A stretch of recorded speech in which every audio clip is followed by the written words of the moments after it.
Korupsi harus kita hilangkan, saudara. Jangan ngomong korupsi, dirinya sendiri nggak beres.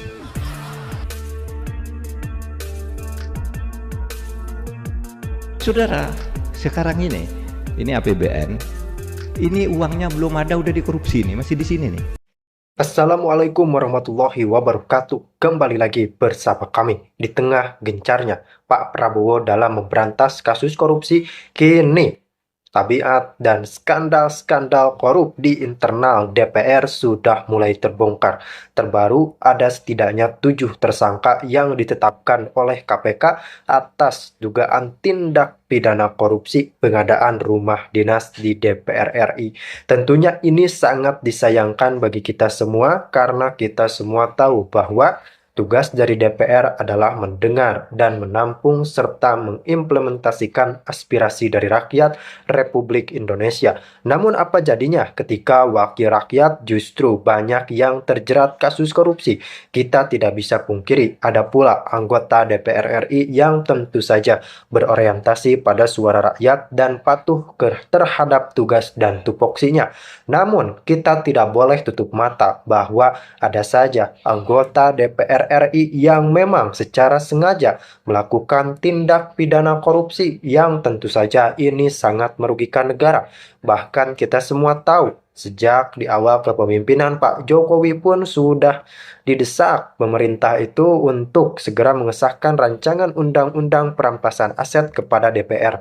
Namun hingga saat ini perampasan aset pun masih belum juga disahkan oleh DPR RI. Tentunya ini menyita perhatian kita semua dan mengundang banyak tanya.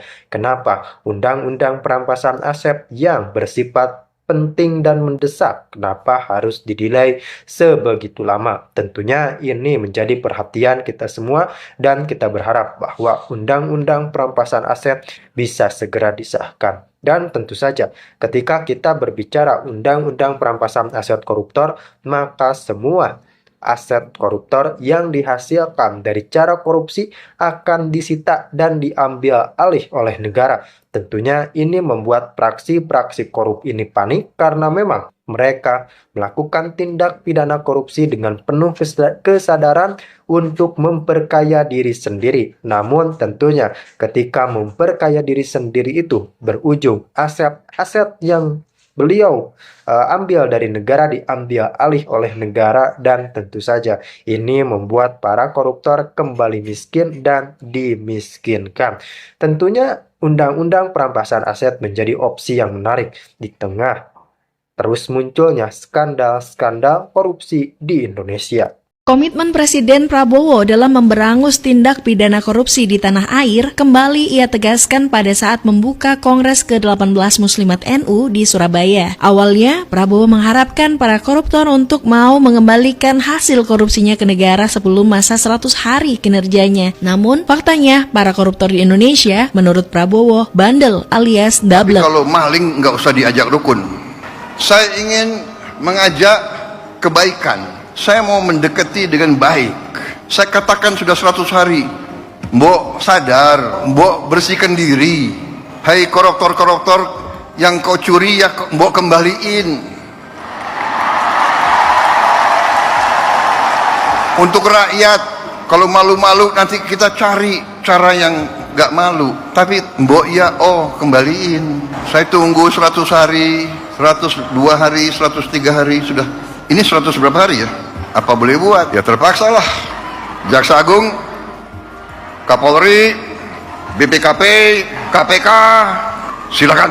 Saya katakan, saya siap mati untuk bangsa dan rakyat Indonesia.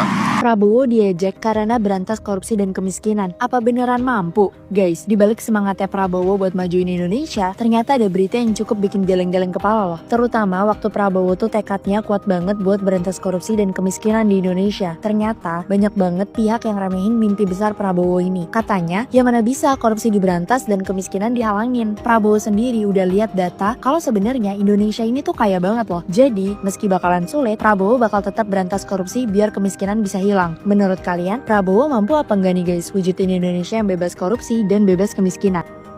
Indonesia harus kuat Indonesia harus bersatu. Indonesia tidak boleh diadu domba lagi. Indonesia harus rukun. Indonesia harus waspada. Indonesia harus sigap. Indonesia harus memilih yang terbaik untuk bangsa dan negara, saudara-saudara sekalian. Assalamualaikum warahmatullahi wabarakatuh.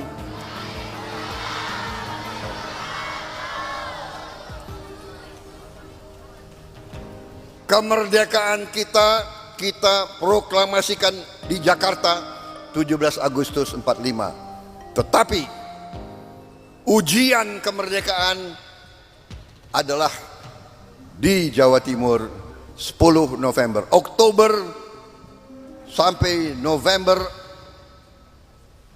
awal Desember 1945 berada di Jawa Timur, di Surabaya, yang dikenal sebagai Pertempuran Surabaya, di mana tidak hanya rakyat Surabaya, bisa dikatakan mungkin seluruh rakyat Jawa Timur dipimpin oleh para ulama, dipimpin oleh para kiai, digerakkan oleh santri-santri menghadapi Inggris dan mengusir Inggris dari bumi persada yang kita cintai, saudara-saudara.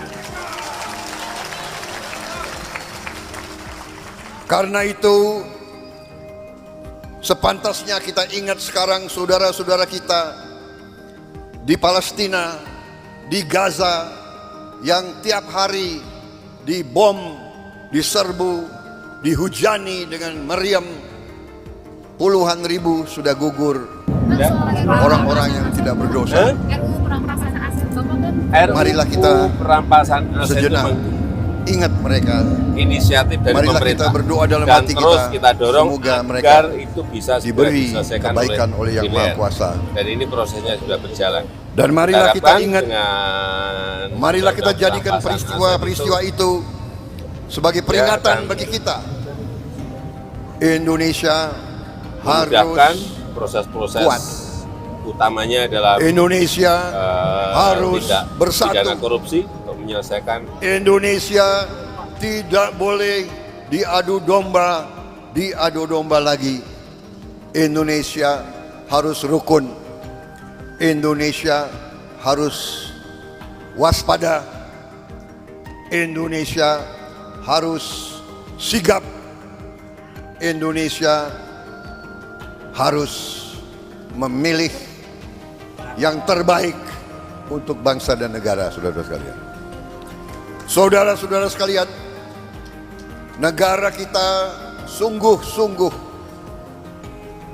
menerima karunia dan kekayaan yang luar biasa dari Allah Subhanahu wa taala.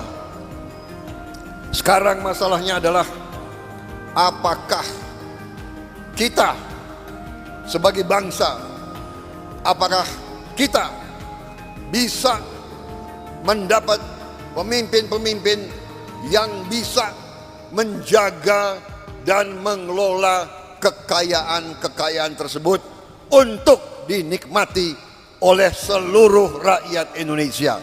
Itu masalahnya. Beratus tahun bangsa-bangsa asing datang ke Nusantara ini. Beratus tahun datang Portugis, datang Spanyol, datang Prancis, datang Belanda, datang Inggris, datang Mongol, datang terus berganti-ganti. Karena apa? Karena Nusantara dari sejak dahulu kaya. Dan harus kita koreksi diri, harus kita mawas diri bahwa sering pemimpin-pemimpin kita kurang pandai menjaga bangsa, rakyat, dan kekayaan tersebut. Saudara-saudara, karena waktu saya persingkat, yang penting inti-intinya. Buku-buku sudah dikirim ya? Sudah? Sudah ada. Buku. Ya. Berapa? Cukup. Jadi buku saya kirim untuk dibaca, dipelajari oleh semua ustadz, ustazah, para kiai yang ada, dan tidak ada masalah saya kira santri dan santriwati yang sudah kelas terakhir saya kira bagus kalau baca juga ya. Karena ini adalah masa depan kalian semua. Kalian yang akan memiliki bangsa Indonesia semua, saudara-saudara. Kami hanya jembatan untuk kalian liwati, untuk kalian mengambil alih memimpin bangsa dan negara ini. Karena itu pendidikan sangat penting. Kami akan mengutamakan pendidikan anak-anak kita yang paling penting. Semua anak-anak Indonesia harus kita beri makan yang bergizi baik supaya cerdas, kuat, bisa bersaing dengan bangsa manapun di dunia. Kita juga harus swasembada pangan. Kita harus swasembada BBM. Tidak boleh kita import lagi makan dan BBM dari manapun. Indonesia harus berdiri di atas kaki kita sendiri. Semua kekayaan alam tidak akan kita jual murah kepada bangsa asing. Semua kekayaan alam kita harus diolah di bumi Indonesia. Pabrik-pabriknya harus di Indonesia. Rakyat kita, anak-anak kita harus punya pekerjaan yang terhormat dengan penghasilan yang layak, dan kita tidak mau lagi menjadi bangsa yang menerima upah murah. Kita ingin rakyat kita terhormat, sejahtera, dan kita harus berani menghilangkan kemiskinan dari bumi Indonesia, saudara-saudara. Untuk menghilangkan kemiskinan, kita harus berani menghilangkan korupsi dari bumi Indonesia.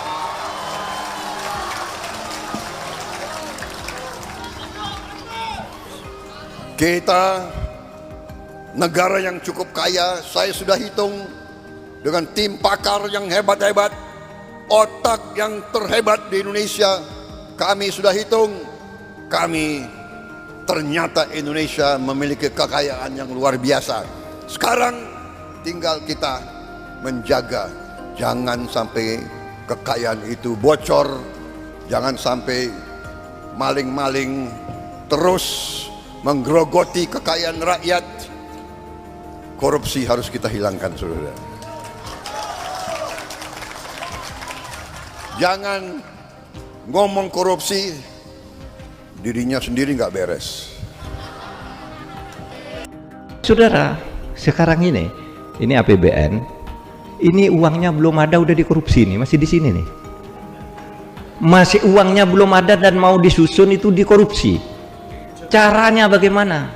Saudara mau korupsi APBN bisa datang ke anggota DPR, pesan, Pak saya mau minta proyek, mau gedung, mau bangun kampus UGM sekian, berapa?